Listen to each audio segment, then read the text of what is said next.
வெயில் காலத்துல உடலை குளிர்ச்சியாக வச்சிருக்க நம்ம ஊர்ல பலர் குடிப்பது கம்பு கூழ். அத சரியான முறை எப்படி செய்யறது தெரியுமா? இப்போ ஸ்டெப் பை ஸ்டெப் பாப்போம்.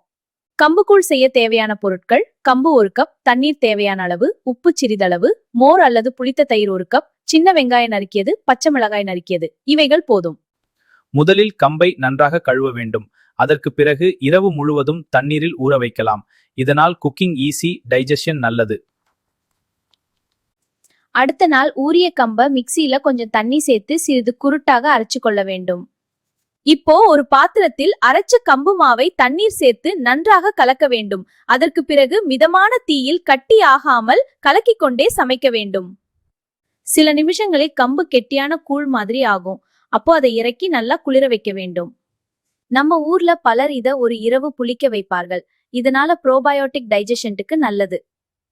காலை குளிர்ந்த கம்பு கூழில் தண்ணீர், மோர், உப்பு சேர்த்து நன்றாக கலக்க வேண்டும்.